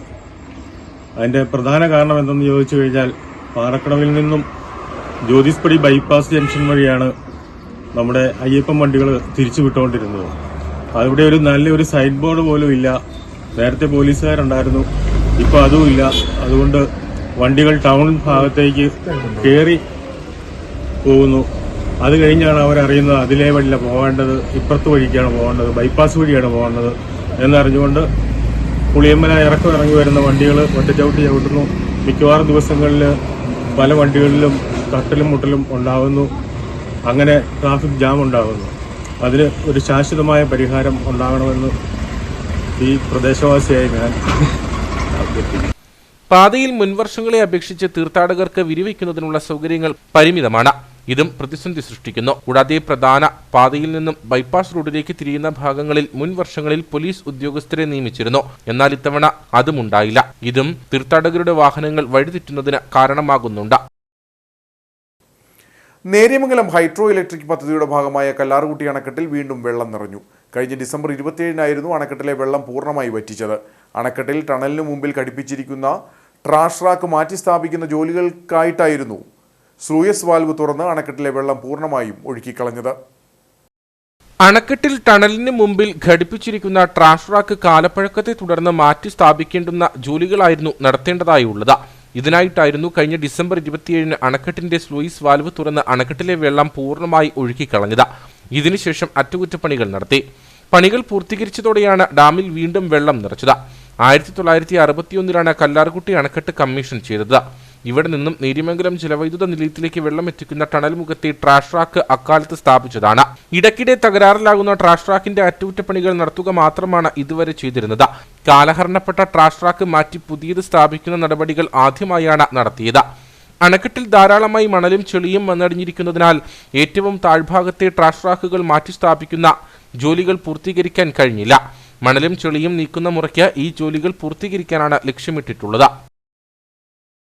ജില്ലയിലെ മലയോര ഗ്രാമങ്ങളിൽ കാട്ടുപന്നി ശല്യം രൂക്ഷമായതോടെ ഭക്ഷ്യവിളകൾ കൃഷി ചെയ്യാൻ കഴിയാത്ത അവസ്ഥയിൽ കർഷകർ. കൊന്നത്തടി പഞ്ചായത്തിലെ കർഷകരാണ് കാട്ടുപന്നി ശല്യത്തിൽ ദുരിതം അനുഭവിക്കുന്നത്. കൊന്നത്തടി പഞ്ചായത്തിലെ പല ഭാഗങ്ങളിലും കാട്ടുപന്നി ശല്യം രൂക്ഷമാണ്. മുനിയറ ചുരുളി മേഖലയിലെ ഷൈജു പുത്തൻപുരിയിൽ എന്ന കർഷകന്റെ കൃഷിയിടത്തിലെ ഏത്തവാഴത്തോട്ടം കാട്ടുപന്നി പൂർണ്ണമായും നശിപ്പിച്ചു. കപ്പ, കാച്ചിൽ, ചേന, ചേമ്പ് എന്നീ കൃഷികൾ നടത്തുവാൻ കഴിയാത്ത സാഹചര്യമാണ് കർഷകർക്ക് ഇപ്പോഴുള്ളത്. ഏലം ഉൾപ്പെടെയുള്ള നാണ്യവിളകളും കാട്ടുമൃഗങ്ങൾ നശിപ്പിച്ചു തുടങ്ങിയ സാഹചര്യത്തിൽ മലയോര മേഖലയിലെ ജീവിതം ദുരിതപൂർണമായിരിക്കുകയാണെന്ന് കർഷകർ പറയുന്നു. ഞങ്ങൾ താമസിക്കുന്നത് മുനിയറ ചുരുളി കൊന്നത്തടി പഞ്ചായത്തിലാണ്. ഞങ്ങൾ 2 മാസം മുമ്പ് നട്ട വാഴയാണിത്. അപ്പം പന്നി 2 ദിവസമായിട്ട് ഇറങ്ങി ഇത് മുഴുവൻ നശിപ്പിച്ച്, ഇത്രയും പൊക്കമെത്തിയ വാഴയായിട്ട് പോലും അതുങ്ങളത് നശിപ്പിച്ചു കളഞ്ഞു. അപ്പം പിന്നെ ഞങ്ങൾക്ക് ഒന്നും കൃഷി ചെയ്യാൻ പറ്റാത്ത ഒരവസ്ഥയാണ്. കപ്പയാണെങ്കിലും കാച്ചിലാണെങ്കിലും ചേമ്പാണെങ്കിലും മുറ്റത്ത് വന്ന് വരെ അത് നശിപ്പിച്ചിട്ട് പോകുന്ന ഒരവസ്ഥയാണ് ഞങ്ങൾക്കുള്ളത്. അതുകൊണ്ട് ഇതിന് തക്കതായ നടപടി അധികൃതർ സ്വീകരിക്കണമെന്ന് അപേക്ഷിക്കുന്നു. കാട്ടുമൃഗശല്യം ചെറുക്കാൻ സർക്കാർ അടിയന്തര നടപടി സ്വീകരിക്കണമെന്നും അല്ലാത്തപക്ഷം ശക്തമായ സമരപരിപാടികളുമായി മുന്നോട്ടു പോകുമെന്നും പ്രദേശവാസികൾ മുന്നറിയിപ്പ് നൽകി. റോഡ് നിർമ്മാണത്തിനായി എത്തിച്ച അസംസ്കൃത വസ്തുക്കൾ നിർമ്മാണം നടത്താതെ കരാറുകാരൻ തിരികെ കൊണ്ടുപോയതായി പരാതി. വാത്തിക്കുടി പഞ്ചായത്തിലെ സേനാപതി, കോണാട്ടുപടി, കള്ളിപ്പാറ റോഡിന്റെ അറ്റകുറ്റപ്പണികൾക്കായി എത്തിച്ച മെറ്റലും ടാറും ഉൾപ്പെടെയുള്ളവയാണ് ഇറക്കിയിട്ട് മാസങ്ങൾക്ക് ശേഷം കരാറുകാരൻ തിരികെ കൊണ്ടുപോയത്. വെള്ളപ്പൊക്കക്കെടുതി പുനരുദ്ധാരണ പദ്ധതിയിൽപ്പെടുത്തി ഇടുക്കി ബ്ലോക്ക് പഞ്ചായത്ത് നടപ്പാക്കേണ്ട പണികളാണ് ഇതോടെ മുടങ്ങിയത്. 2023-24 വർഷത്തിൽ ഇടുക്കി ബ്ലോക്ക് പഞ്ചായത്തിന്റെ നേതൃത്വത്തിൽ വെള്ളപ്പൊക്കക്കെടുതി പുനരുദ്ധാരണ പദ്ധതിയിൽപ്പെടുത്തിയാണ് വാത്തിക്കുടി പഞ്ചായത്തിലെ സേനാപതി, കോണാട്ടുപടി, കള്ളിപ്പാറ റോഡിന്റെ അറ്റകുറ്റപ്പണികൾക്കായി 5 ലക്ഷം രൂപ നീക്കിവച്ചത്. ഭരണാനുമതി ലഭിച്ച നിർമ്മാണത്തിനായി ടെൻഡർ എടുത്ത കരാറുകാരൻ ടാറിങ്ങിന് ആവശ്യമായ അസംസ്കൃത വസ്തുക്കൾ സ്ഥലത്ത് ഇറക്കുകയും ചെയ്തു. എന്നാൽ മാസങ്ങൾ കഴിഞ്ഞിട്ടും നിർമ്മാണം ആരംഭിച്ചില്ല. കഴിഞ്ഞ ദിവസം മുരിക്കാശ്ശേരി ചെമ്പകപ്പാറ റോഡിന്റെ സമീപത്ത് ഇറക്കിയിട്ടിരുന്ന മെറ്റലും ടാറും ഉൾപ്പെടെയുള്ള വസ്തുക്കൾ കരാറുകാരൻ തിരികെ കൊണ്ടുപോയി. ഈ 2 ദിവസങ്ങൾക്ക് മുമ്പ് രാത്രിയിൽ ടാറ് കൊണ്ടുപോവുകയും കഴിഞ്ഞ ദിവസം പകൽ വന്ന് മെറ്റീരിയൽസ് മുഴുവനായി എടുത്തുകൊണ്ട് പോവുകയും ചെയ്യുന്ന അവസ്ഥയാണ് ഉണ്ടായിട്ടുള്ളത്. ഇതുമായിട്ട് ബന്ധപ്പെട്ട് ഡിവിഷൻ ബ്ലോക്ക് പഞ്ചായത്ത് മെമ്പറോട് ചോദിച്ചപ്പോൾ അറിയാൻ കഴിഞ്ഞത് ഇങ്ങനെയൊരു പദ്ധതി ഇല്ല എന്നാണ്. പക്ഷേ ബ്ലോക്ക് പഞ്ചായത്തിൽ ബന്ധപ്പെട്ടപ്പം ഇത് എഗ്രിമെന്റ് വെച്ചതും കരാറുകാരന് ടെൻഡർ ചെയ്ത് കൊടുത്തതും ഇതുമായിട്ട് ബന്ധപ്പെട്ട മുഴുവൻ പേപ്പറുകളും ഉള്ളതാണ് ബ്ലോക്ക് പഞ്ചായത്തിൽ. അടിയന്തരമായി ഈ മെറ്റീരിയൽസ് തിരിച്ചിവിടെ എത്തിക്കുകയും കോൺട്രാക്ടർ സമയബന്ധമായി പണി പൂർത്തിയാക്കിയില്ലെങ്കിൽ കക്ഷി രാഷ്ട്രീയത്തിനും ജാതി മത ചിന്തകൾക്കും അതീതമായി ഇവിടുത്തെ മുഴുവൻ ജനങ്ങളെ പങ്കെടുപ്പിച്ചുകൊണ്ട് ഇടുക്കി ബ്ലോക്ക് പഞ്ചായത്ത് പടിക്കലേക്ക് സമര പരിപാടിയായിട്ട് പോകാനാണ് ഇവിടുത്തെ ജനങ്ങളും ഒരു മുൻ ഗ്രാമപഞ്ചായത്ത് മെമ്പർ എന്ന നിലയിൽ ഞാനും ഉദ്ദേശിക്കുന്നത്. ഇത് സംബന്ധിച്ച് നാട്ടുകാർ ഇടുക്കി ബ്ലോക്ക് പഞ്ചായത്തിനെ സമീപിച്ചപ്പോൾ പദ്ധതി നടപ്പാക്കാൻ കഴിയില്ല എന്ന മറുപടിയാണ് ലഭിച്ചത്. വർഷങ്ങളായി തകർന്നു കിടക്കുന്ന റോഡിന്റെ പുനരുദ്ധാരണം നാട്ടുകാർ കാലങ്ങളായി ആവശ്യപ്പെടുന്നതാണ്. പദ്ധതി അട്ടിമറിച്ചതിനെതിരെ അന്വേഷണം വേണമെന്നും അടിയന്തരമായി റോഡ് നിർമ്മാണം പൂർത്തിയാക്കണമെന്നുമാണ് നാട്ടുകാരുടെ ആവശ്യം. അയ്യപ്പൻകോവിൽ മേരികുളത്തെ ഓട്ടോറിക്ഷ സ്റ്റാൻഡ് മാറ്റാൻ ശ്രമം നടക്കുന്നതായി പരാതി. ചില സ്വാർത്ഥ താൽപര്യങ്ങൾക്കായി വ്യാപാരികളിൽ ചിലർ പഞ്ചായത്തിൽ പരാതി നൽകിയെന്നാണ് ആരോപണം. തങ്ങൾ 40 വർഷത്തിലേറെയായി ഉപയോഗിക്കുന്ന ഓട്ടോറിക്ഷ സ്റ്റാൻഡ് മാറ്റാൻ തയ്യാറല്ലെന്ന നിലപാടിലാണ് ഓട്ടോറിക്ഷ തൊഴിലാളികൾ. 40 വർഷത്തിലേറെയായി അയ്യപ്പൻകോവിൽ മേരികുളത്ത് ഓട്ടോ സ്റ്റാൻഡ് മാറ്റാൻ ശ്രമം നടക്കുന്നതായാണ് പരാതി. വ്യാപാര സ്ഥാപനങ്ങൾക്ക് മുന്നിൽ ഓട്ടോറിക്ഷകൾ പാർക്ക് ചെയ്യുന്നതിനാൽ വ്യാപാര സ്ഥാപനങ്ങളിലേക്ക് ആളുകൾക്ക് കയറാൻ സാധിക്കുന്നില്ലെന്ന കാരണം ചൂണ്ടിക്കാട്ടിയാണ് വ്യാപാരികളിൽ ചിലർ പഞ്ചായത്തിൽ പരാതി നൽകിയിരിക്കുന്നതെന്ന് ഓട്ടോറിക്ഷ തൊഴിലാളികൾ പറഞ്ഞു. എന്നാൽ നിശ്ചിത അകലം പാലിച്ചാണ് തങ്ങൾ ഓട്ടോറിക്ഷകൾ പാർക്ക് ചെയ്യുന്നതെന്നും ഒരു കാരണവശാലും സ്റ്റാൻഡ് മാറ്റുവാൻ അനുവദിക്കില്ലെന്നും തൊഴിലാളികൾ പറഞ്ഞു.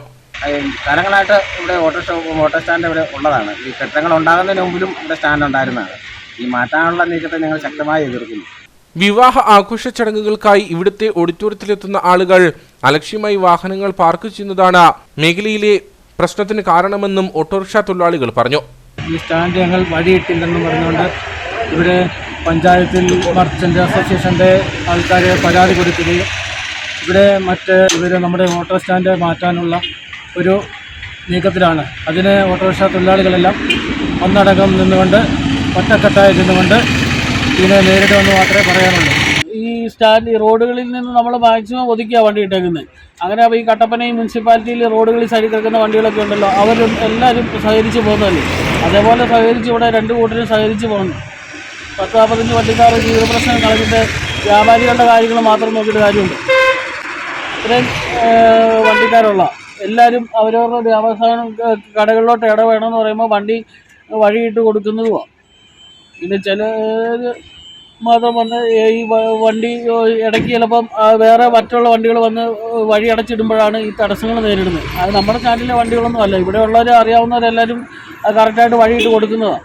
അടിയന്തരമായി ബന്ധപ്പെട്ട അധികൃതർ വിഷയത്തിലിടപെട്ട് പരിഹാരമുണ്ടാക്കണമെന്നാണ് ഓട്ടോറിക്ഷ തൊഴിലാളികളുടെ ആവശ്യം. കട്ടപ്പന ഫെസ്റ്റ് 10 ദിവസം കൂടി നീട്ടി. 19-ാം തീയതി ഫെസ്റ്റ് സമാപിക്കും. ഓരോ ദിവസം കഴിയുന്തോറും ഫെസ്റ്റിന് ജനത്തിരക്കേറി വരികയാണ്. ഇതെല്ലാം പരിഗണിച്ചാണ് ഫെസ്റ്റ് നീട്ടിയതെന്ന് സംഘാടകർ പറഞ്ഞു. ഫെസ്റ്റിനുണ്ടായ ജനപിന്തുണ പരിഗണിച്ചാണ് സംഘാടകർ ഫെസ്റ്റിന്റെ തീയതി നഗരസഭാ കൗൺസിൽ അനുമതിയോടെ നീട്ടിയത്. സ്ത്രീകളും കുട്ടികളും മുതിർന്നവരും യുവാക്കളും ഉൾപ്പെടെ നിരവധി ആളുകളാണ് ഫെസ്റ്റു നഗരിയിലേക്ക് ഓരോ ദിവസവും എത്തുന്നത്. അണ്ടർ വാട്ടർ ടണലും ബേഡ്സ് എക്സിബിഷനും ഡോഗ് ഷോയും ഫെസ്റ്റിൽ മുഖ്യ ആകർഷണമാണ്. മലയോര മേഖലയുടെ മാമാങ്കമായ സുഗന്ധവ്യഞ്ജനങ്ങളുടെ തലസ്ഥാനമായ കട്ടപ്പനയിൽ വളരെ വിജയകരമായി മുന്നോട്ട് പോയിക്കൊണ്ടിരിക്കുന്ന കട്ടപ്പന ഫെസ്റ്റ് 19-ാം തീയതി വരെ നിലവിൽ നീട്ടിയിരിക്കുകയാണ്. ഈ ഫെസ്റ്റിൽ നിന്നും അധികമായി ലഭിക്കുന്ന തുക കോൺഗ്രസിൻ്റെ പാർലമെൻ്ററി പാർട്ടി യോഗം കൂടുകയും പാർലമെൻ്ററി പാർട്ടി യോഗ തീരുമാനപ്രകാരം 34 വാർഡിലെ ഡയാലിസിസ്, ക്യാൻസർ തുടങ്ങി മാരകമായ രോഗങ്ങൾ ബാധിച്ചു കിടക്കുന്ന ആളുകൾക്ക് നഗരസഭാ തലത്തിൽ തന്നെ അവരെ വിളിച്ചുകൂട്ടി കൗൺസിലർമാരുടെ നിർദ്ദേശപ്രകാരം ആ പൈസ വീതിച്ച് ആ രോഗികൾക്ക് കൊടുക്കാൻ വേണ്ടിയിട്ടുള്ള തീരുമാനമാണ് പാർലമെൻ്ററി പാർട്ടി യോഗം എടുത്തത്. ആ തീരുമാനം ഇന്നലെ കൗൺസിൽ നടത്തുകയും കൗൺസിൽ നഗരസഭയിലെ മുതിർന്ന അംഗം തന്നെ ആ വിഷയം ഉന്നയിക്കുകയും ആ വിഷയം കൗൺസിൽ പാസ്സാക്കുകയും നിലവിൽ അത് നടപ്പാക്കാൻ പോകുന്ന ഒരു സാഹചര്യത്തിലാണ് നിൽക്കുന്നത്. അതുകൊണ്ട് ഈ ഫെസ്റ്റ് പിന്നെയുള്ള ദിവസങ്ങളിൽ വ്യത്യസ്തമായ പ്രോഗ്രാമുകൾ ഇട്ടുകൊണ്ട് കുറേ കൂടി ജനകീയമാക്കി തീർക്കാനാണ് ഫെസ്റ്റ് കമ്മിറ്റിയുടെ തീരുമാനം. കഴിഞ്ഞ 2 ദിവസമായി ഫെസ്റ്റ് നഗരിയിൽ സംഘടിപ്പിക്കുന്ന ബോക്സിംഗ് ചാമ്പ്യൻഷിപ്പ് കാണികളിൽ ആവേശം പകർന്നു. ഫെസ്റ്റിന്റെ ഭാഗമായി കുട്ടികൾക്കും മുതിർന്നവർക്കുമായി ഒരുക്കിയിരിക്കുന്ന വിവിധ തരം അമ്യൂസ്മെന്റ് റൈഡുകൾ ആളുകൾക്കിടയിൽ സാഹസിക വിനോദം പകരുന്നു. കൂടാതെ വിവിധ സ്റ്റാളുകളും ഫെസ്റ്റിന്റെ ഭാഗമായി ഒരുക്കിയിട്ടുണ്ട്. Kanjar Murikkattukudy government higher secondary സ്കൂളിൽ നിർമ്മിച്ച ആമ്പൽക്കുളത്തിന്റെ ഉദ്ഘാടനം നടന്നു. കാർട്ടൂണിസ്റ്റ് സജിദാസ് മോഹൻ മീൻ കുഞ്ഞുങ്ങളെ നിക്ഷേപിച്ച കുളത്തിന്റെ ഉദ്ഘാടനം നിർവഹിച്ചു. സ്കൂളിലെ ഹയർ സെക്കൻഡറി NSS യൂണിറ്റിലെ വിദ്യാർത്ഥികളുടെ നേതൃത്വത്തിലാണ് ഉദ്യാനം മനോഹരമാക്കുന്നതിനു വേണ്ടി ആമ്പൽക്കുളം നിർമ്മിച്ചത്. അധ്യാപികയായ ശ്രീച DVയുടെ നേതൃത്വത്തിൽ അജി കോഴിമലയാണ് കുളം നിർമ്മിച്ചത്. കാർട്ടൂണിസ്റ്റ് സജിദാസ് മോഹൻ മീൻ കുഞ്ഞുങ്ങളെ നിക്ഷേപിച്ച കുളത്തിന്റെ ഉദ്ഘാടനം നിർവഹിച്ചു. പ്രത്യേകിച്ച് മുരിക്കാട്ടുകുടി സ്കൂളിനെ സംബന്ധിച്ച് കഴിഞ്ഞ മുൻകാലങ്ങളെ അപേക്ഷിച്ച് ഒരുപക്ഷെ കുറച്ച് വർഷങ്ങൾക്ക് പുറകിലേക്ക് പോകുന്നതിനെ അപേക്ഷിച്ച് വളരെ പെട്ടെന്ന് മുഖ്യധാരയിലേക്ക് വന്ന നമ്മുടെ ജില്ലയിലെ അപൂർവ സ്കൂളുകളിലൊന്നാണ് ഒരു പൊതുവിദ്യാലയമാണ് തീർച്ചയായിട്ടും മുരിക്കാട്ടുകുടി സ്കൂൾ. അതിൽ എടുത്തു പറയേണ്ട ഒരുപാട് കാര്യങ്ങളുണ്ട്. ഇവിടുത്തെ പേരൻസ്, PTA, അധ്യാപകർ, ഇവരുടെയൊക്കെ ശ്രമപരമായിട്ടുള്ള ഒരുപാട് പ്രവർത്തനങ്ങൾ കൂടിയാണ്. എനിക്ക് തോന്നുന്നു 1-2 പ്രാവശ്യം ഇവിടെ പല പരിപാടികളുമായിട്ട് വന്നിട്ടുണ്ട്. മാതൃകാപരമായിട്ടുള്ള ഒരുപാട് പ്രവർത്തനങ്ങൾ നടത്തുന്ന നമ്മുടെ ജില്ലയിലെ പ്രധാനപ്പെട്ട സ്കൂളുകളിലൊന്നാണ്. തീർച്ചയായിട്ടും വരുമ്പോൾ തന്നെ കാണാൻ സാധിക്കുന്ന ഒരുപാട് നിർമ്മാണ പ്രവർത്തനങ്ങൾ നടക്കുന്നു. വളരെ വൈബ്രൻ്റ് ആയിട്ടുള്ള പോസിറ്റീവായിട്ടുള്ള ഒരു അന്തരീക്ഷവും അതിന് പറ്റുന്ന ഒരു സാഹചര്യമൊക്കെയാണ് ഇവിടെ ഉള്ളത്. പരിപാടിയിൽ PTA പ്രസിഡന്റ് പ്രിൻസ് മറ്റപ്പള്ളി അധ്യക്ഷനായിരുന്നു. കുളം നിർമ്മിച്ച അജി കോഴിമലയെ ചടങ്ങിൽ ആദരിച്ചു. Principal Suresh Krishna, headmaster Muniswamy S തുടങ്ങിയവർ സംസാരിച്ചു. കാഞ്ചാർ നെരിയമ്പാറ മന്നം മെമ്മോറിയൽ ഹൈസ്കൂളിന്റെ പ്ലാറ്റിനം ജൂബിലി ആഘോഷങ്ങളുടെ ഭാഗമായി കായിക വികസന പദ്ധതികൾ നടപ്പിലാക്കുന്നതിനായി ടെന്നീസ്, ബാഡ്മിന്റൺ കോർട്ടുകളുടെ ഉദ്ഘാടനം നടന്നു. ജില്ലാ Olympic association secretary Saijan Stephen ഉദ്ഘാടനം നിർവഹിച്ചു. ബാഡ്മിന്റൺ വേൾഡ് ഫെഡറേഷൻ കോച്ചും ഇടുക്കി ജില്ലാ ഒളിമ്പിക് അസോസിയേഷൻ സെക്രട്ടറിയുമായ സൈജൻ സ്റ്റീഫൻ മന്നം അരീന കോർട്ടുകളുടെ ഉദ്ഘാടനം നിർവഹിച്ചു. നമ്മൾ എവിടെയാണ് വിജയിക്കണം നമുക്കറിയില്ല. തീർച്ചയായിട്ടും ഈ സ്കൂളിൽ അടുത്ത മത്സരങ്ങളിൽ ഇടുക്കി ജില്ലാ ബാഡ്മിന്റൺ അല്ലെങ്കിൽ ടെന്നീസ് ചാമ്പ്യൻഷിപ്പ് നടക്കുമ്പോൾ ഇവിടെയുള്ള കുട്ടികൾ മാറ്റുരച്ച് വിജയം നേടണം. അതിന് നിങ്ങൾക്ക് വേദിയാണ് ഇവിടെ ഇന്ന് ആകുന്നത്. അതുപോലെ തന്നെ എനിക്ക് പറയാനുള്ള ഒരു കാര്യങ്ങളുണ്ട്. 70 വർഷം പഴക്കമുള്ള ഒരു സ്കൂൾ എന്നൊക്കെ പറയുന്നത് എനിക്ക് തോന്നുന്നു വളരെ ഉന്നത സ്ഥാനങ്ങളിൽ ജോലി നേടിയവരൊക്കെ ഒത്തിരി പേരുണ്ടാവും, റിട്ടയർ ചെയ്തവരുണ്ടാവും. തീർച്ചയായിട്ടും ഇനി നിങ്ങളുടെ എല്ലാവരും ഈ PTA-യും ഇവിടുത്തെ ടീച്ചേഴ്സും അതുപോലെ എല്ലാവരും ഒത്തിരിപ്പിച്ച് പരിശ്രമിച്ചാൽ ഇതൊരു ഇൻഡോർ സ്റ്റേഡിയമായിട്ട് മാറ്റാൻ പറ്റും. സ്കൂളിലെ വിദ്യാർത്ഥികൾക്ക് കായിക രംഗത്ത് പുത്തൻ കരുത്ത് പകരാൻ അവസരം ഒരുക്കുക, കായികക്ഷമത വർദ്ധിപ്പിക്കുക എന്നീ ലക്ഷ്യങ്ങളാണ് സ്കൂൾ അധികൃതർ വിവിധ പദ്ധതികളിലൂടെ നടപ്പിലാക്കുന്നത്. School manager B Unnikrishnan Nair അധ്യക്ഷനായിരുന്നു. Head mistress N Bindu, programme coordinator George Jacob, staff secretary MS Sindhumol, PTA secretary Saranya G Nair എന്നിവർ സംസാരിച്ചു. സംസ്ഥാനതല കലോത്സവത്തിൽ അഭിമാന നേട്ടവുമായി വണ്ടൻമേട് സെന്റ് ആന്റണി സ്കൂൾ 6 ഇനങ്ങളിലായി 13 പേർ സംസ്ഥാനതല മത്സരങ്ങളിൽ പങ്കെടുത്തു. പങ്കെടുത്ത എല്ലാ കുട്ടികളും അഭിമാനാർഹമായ നേട്ടങ്ങളാണ് വാരിക്കൂട്ടിയത്. ജനുവരി 4 മുതൽ 8 വരെ തലസ്ഥാനത്ത് വെച്ച് നടന്ന 63ാമത് കേരള സ്കൂൾ കലോത്സവത്തിൽ വണ്ടൻമേട് സെന്റ് ആന്റണി സ്കൂളിന് അഭിമാന നേട്ടമാണ് കൈവരിക്കാനായത്. ഇരട്ടക്കുട്ടികളായ അഞ്ജലി ഈശ്വരൻ ഭരതനാട്യം, കുച്ചുപ്പുടി എന്നീ ഇനങ്ങളിൽ A ഗ്രേഡും ആര്യൻ ഈശ്വരൻ കുച്ചുപ്പുടിയിൽ A ഗ്രേഡും കഥകളിയിൽ B ഗ്രേഡും സ്വന്തമാക്കി. സ്കൂളിന് ഇരട്ടി മധുരമാണ് ഇരുവരും സമ്മാനിച്ചത്. 10 പേർ പങ്കെടുത്ത വഞ്ചിപ്പാട്ട് മത്സരത്തിൽ A ഗ്രേഡും കരസ്ഥമാക്കി.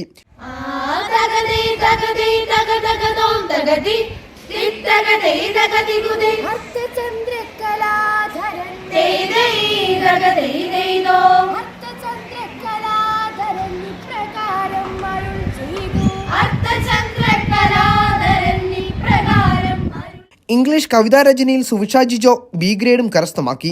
സംസ്ഥാന സ്കൂൾ കലോത്സവത്തിൽ ആകെ 26 പോയിന്റുകൾ നേടി നെടുങ്കണ്ടം സബ് ജില്ലയിൽ സംസ്ഥാന തലത്തിൽ ഏറ്റവും കൂടുതൽ പോയിന്റുകൾ നേടിയ സ്കൂളെന്ന നേട്ടവും വണ്ടമേട് സെന്റ് ആന്റണീസ് സ്വന്തമാക്കി. നമ്മുടെ സ്കൂളിൽ നിന്നും 6 ഇനങ്ങളിലായിട്ട് 13 കുട്ടികളാണ് പങ്കെടുത്തത്. എല്ലാ വിഭാഗത്തിലും കുട്ടികൾ എ ഗ്രേഡ് കരസ്ഥമാക്കാനായിട്ട് സാധിച്ചു. ഗ്രൂപ്പ് ഇനങ്ങളിൽ വഞ്ചിപ്പാട്ടിന് 10 കുട്ടികൾ പങ്കെടുത്ത വഞ്ചിപ്പാട്ടിന് എ ഗ്രേഡ് കുട്ടികൾ കരസ്ഥമാക്കി. അതുപോലെ തന്നെ കുച്ചിപ്പുടി, ഭരതനാട്യം എന്നിവയ്ക്ക് അഞ്ജലി ഈശ്വരൻ എ ഗ്രേഡും, അതുപോലെ കുച്ചിപ്പുടി, കഥകളി എന്നിവയ്ക്ക് ആര്യൻ ഈശ്വരൻ എ ഗ്രേഡും. ഒപ്പം ഇരട്ട മധുരമാണ് ഈ ഇരട്ട കുട്ടികൾ ഞങ്ങളുടെ സ്കൂളിന് നേടിയെടുത്തത്. കൂടാതെ ഇംഗ്ലീഷ് കവിതാരചനയിലും നമ്മുടെ സ്കൂള് മികച്ച വിജയം കൈവരിച്ച് സുഭിഷ ജിജോ ഗ്രേഡ് കരസ്ഥമാക്കി. അങ്ങനെ 13 കുട്ടികളും വണ്ടൻമേട് സെന്റ് ആന്റണീസ് സ്കൂളിന്റെ അഭിമാന താരങ്ങളായി മാറി. കഠിനമായ പരിശീലനത്തിലൂടെയാണ് ഇത്തരത്തിൽ അഭിമാന നേട്ടം കൈവരിക്കാനായതെന്നാണ് കുട്ടികൾ പറയുന്നത്. ഒത്തിരി സന്തോഷമുണ്ട് ഇങ്ങനെ നിൽക്കാൻ പറ്റിയതിൽ. ഞങ്ങൾ ഒരുപാട് ആഗ്രഹിച്ചതായിരുന്നു സ്റ്റേറ്റിൽ പോകണമെന്നുള്ളത്. ഞങ്ങൾ അതിന് ഒരുപാട് ഹാർഡ് വർക്ക് ചെയ്തു. ഞങ്ങളുടെ കൂടെ നിന്ന പേരൻസിനും ടീച്ചേഴ്സിനും എല്ലാവർക്കും ഒത്തിരി നന്ദി പറയുന്നു. ഞങ്ങൾ തിരുവനന്തപുരത്ത് പോയി. ഞങ്ങൾ ആദ്യമായിട്ടാണ് ഈ സ്റ്റേറ്റ് കലോത്സവം കാണാനൊക്കെ പോകുന്നത്. അവിടെ ചെന്ന് വളരെ സന്തോഷമായിരുന്നു. നല്ല എക്സ്പീരിയൻസ് ആയിരുന്നു. സമ്മാനാർഹരായ കുട്ടികളെയും അവരെ പരിശീലിപ്പിച്ച അധ്യാപകരെയും സ്കൂൾ മാനേജറുടെയും ഹെഡ്മിസ്ട്രസിന്റെയും നേതൃത്വത്തിൽ അനുമോദിച്ചു. അയ്യപ്പൻകോവിൽ പഞ്ചായത്തിൽ ഭിന്നശേഷി കുട്ടികൾക്കായുള്ള കലോത്സവം സംഘടിപ്പിച്ചു. നിരവധി വിദ്യാർത്ഥികൾ കലോത്സവത്തിൽ പങ്കെടുത്തു. അയ്യപ്പൻകോവിൽ പഞ്ചായത്തിലെ മാനസിക വെല്ലുവിളികൾ നേരിടുന്ന കുട്ടികൾക്കായിട്ടാണ് കലോത്സവം സംഘടിപ്പിച്ചത്. ചിലമ്പൊലി എന്ന പേരിൽ സംഘടിപ്പിച്ച പരിപാടിയിൽ നിരവധി വിദ്യാർത്ഥികൾ പങ്കെടുത്തു. കുട്ടികളുടെ മാനസികവും സർഗാത്മകവുമായ കഴിവുകൾ വളർത്തുന്നതിനു വേണ്ടിയാണ് പരിപാടി സംഘടിപ്പിച്ചത്.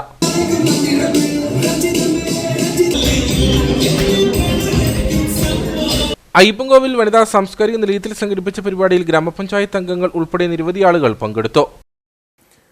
ഉപ്പതറ സെന്റ് മേരീസ് ഫെറോന ദേവാലയത്തിൽ പരിശുദ്ധ കന്യാമറിയത്തിന്റെയും വിശുദ്ധ സെബസ്ത്യാനോസിന്റെയും തിരുനാളിന് കൊടിയേറി. ജനുവരി 9 മുതൽ 12 വരെയാണ് തിരുനാൾ നടക്കുന്നത്. വികാരി ഫാദർ ഡൊമിനിക് കാഞ്ഞിരത്തിനാൽ തിരുനാൾ കൊടിയേറ്റ് കർമ്മം നിർവഹിച്ചു.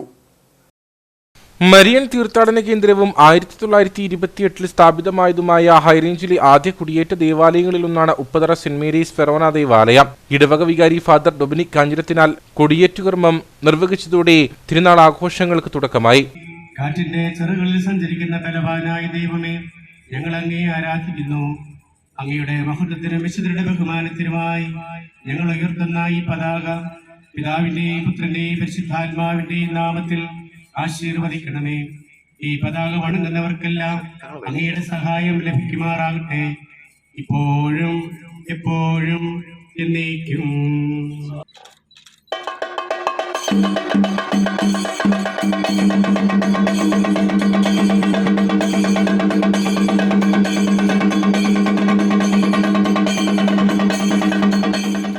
മരിച്ചവരുടെ ഓർമ്മ ദിവസമായ 10-ാം തീയതി 6:30 വിശുദ്ധ കുർബാനയും പിന്നീട് വാഹന വെഞ്ചിരിപ്പും സെമിത്തേരി വെഞ്ചിരിപ്പും നടക്കും.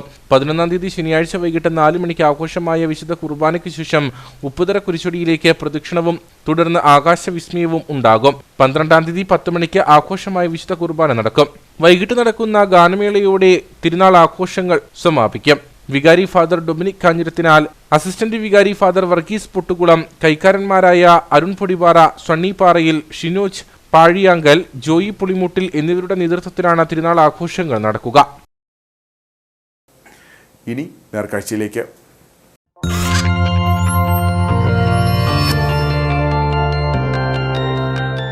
നേർക്കാഴ്ച നിങ്ങൾക്കായി അവതരിപ്പിക്കുന്നത് KG's Jewelry, കോട്ടയം കട. Since 1950. പരിശുദ്ധ സ്വർണം വിശ്വസ്ത കരങ്ങളിലൂടെ. സംസ്ഥാന മൗണ്ടൻ സൈക്ലിംഗ് ചാമ്പ്യൻഷിപ്പിൽ മികച്ച പ്രകടനത്തോടെ ദേശീയ മത്സരത്തിന് യോഗ്യത നേടി അണക്കര സ്വദേശിയും +2 വിദ്യാർത്ഥിയുമായ ആഗിൽ ഗിരീഷ് പലതവണ സംസ്ഥാന ജില്ലാതല മത്സരങ്ങളിൽ ജേതാവായിട്ടുള്ള അഖിലിന്റെ സ്വപ്നമായിരുന്നു ദേശീയ ചാമ്പ്യൻഷിപ്പിൽ പങ്കെടുക്കുക എന്നത്.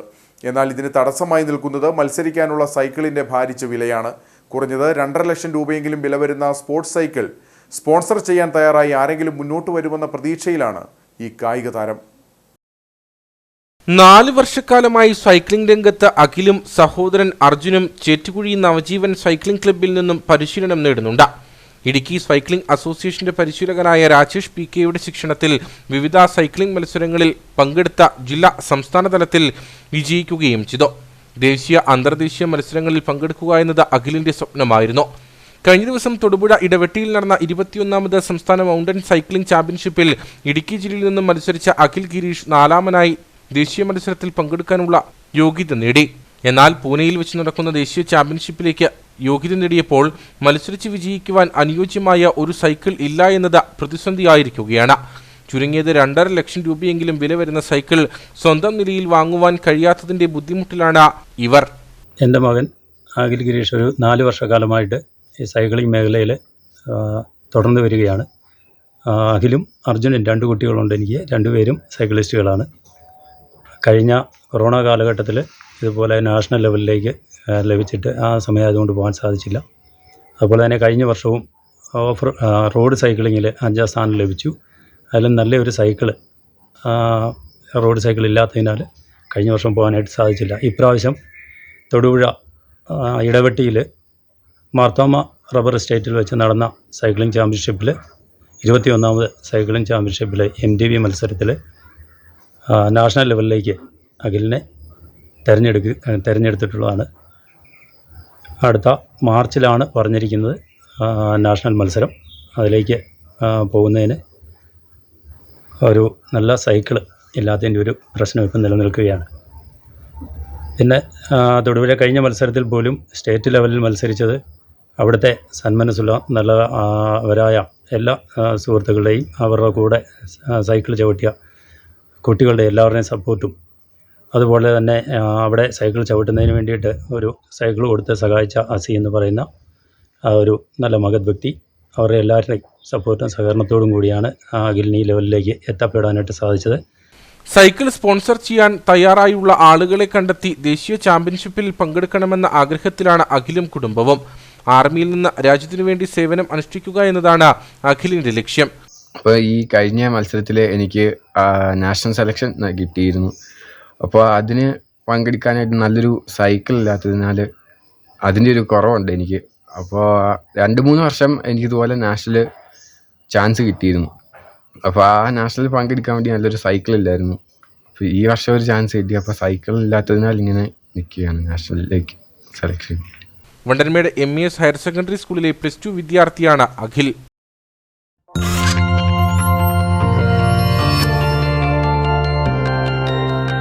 നേർക്കാഴ്ച നിങ്ങൾക്കായി അവതരിപ്പിച്ചത് KG's Jewelry, കോട്ടയം കട. സിൻസ് 1950. പരിശുദ്ധ സ്വർണം വിശ്വസ്ത കരങ്ങളിലൂടെ. ഇനി കമ്പോളം.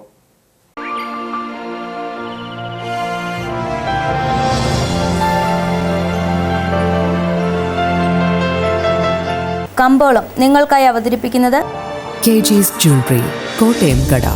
സിൻസ് 1950. പരിശുദ്ധ സ്വർണം വിശ്വസ്ത കരങ്ങളിലൂടെ.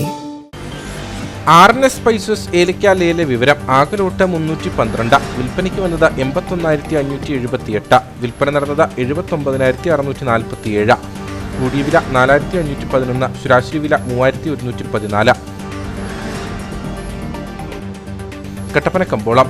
കുരുമുളക് കിലോഗ്രാമിന് 650 രൂപ, ഏലം കൂടിയ വില 3000, ഏലം ശരാശരി വില 2800, കാപ്പിപ്പരിപ്പ് 400, ഗ്രാമ്പു 925, കൊക്കോ 170, റബ്ബർ 190.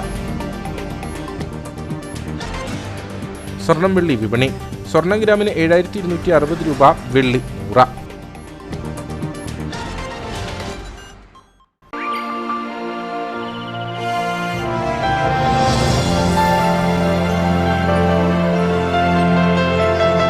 കമ്പോളം നിങ്ങൾക്കായി അവതരിപ്പിച്ചത് KG's Jewelry, കോട്ടയം കട. സിൻസ് 1950. പരിശുദ്ധ സ്വർണം വിശ്വസ്ത കരങ്ങളിലൂടെ. പ്രധാന വാർത്തകൾ ഒരിക്കൽ കൂടി.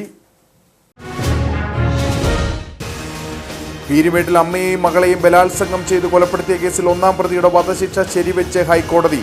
കോടതി ശരിവെച്ചത് കേസിലെ ഒന്നാം പ്രതി രാജേന്ദ്രന്റെ വധശിക്ഷ. രണ്ടാം പ്രതിയെ കോടതി വെറുതെ വിട്ടു. ഇടുക്കി ജില്ലയിലെ നൈപുണ്യ പരിശീലനങ്ങൾ നൽകുന്ന പൊതു സ്വകാര്യ സ്ഥാപനങ്ങൾക്കായി തൊടുപുഴയിൽ സംഘടിപ്പിച്ച സബ്മിറ്റ് ജലവിഭവ വകുപ്പ് മന്ത്രി റോഷി അഗസ്റ്റിൻ ഉദ്ഘാടനം ചെയ്തു. നൈപുണ്യ വികസനത്തിനുള്ള അവസരം സംസ്ഥാനത്തെ എല്ലാ വിഭാഗം ജനങ്ങളിലേക്കും എത്തിക്കുകയാണ് ഇത്തരം സബ്മിറ്റുകളുടെ ലക്ഷ്യമെന്ന് മന്ത്രി. ദിവസേന നൂറുകണക്കിന് ആളുകൾ ആശ്രയിക്കുന്ന വണ്ടൻമേട് സാമൂഹ്യാരോഗ്യ കേന്ദ്രത്തിന്റെ പ്രവർത്തനം അവതാളത്തിൽ. ആശുപത്രിയുടെ പ്രവർത്തനം പ്രതിസന്ധിയിലാക്കുന്നത് ഡോക്ടർമാരുടെയും ജീവനക്കാരുടെയും കുറവ്. ഉൽപാദനം കുറഞ്ഞതോടെ നേന്ത്രക്കായ വില ഉയർന്നു തന്നെ തുടരുന്നു. കിലോഗ്രാമിന് 64 മുതൽ 65 രൂപയാണ് മൊത്ത വില. ഇപ്പോഴത്തെ വില വർധനവിന് കാരണം മൈസൂരുവിൽ നിന്നുൾപ്പെടെയുള്ള നേന്ത്രക്കായയുടെ വരവ് കുറഞ്ഞത്. ഇതോടെ ഈ വാർത്താ ബുള്ളറ്റിൻ സമാപിക്കുന്നു. നമസ്കാരം.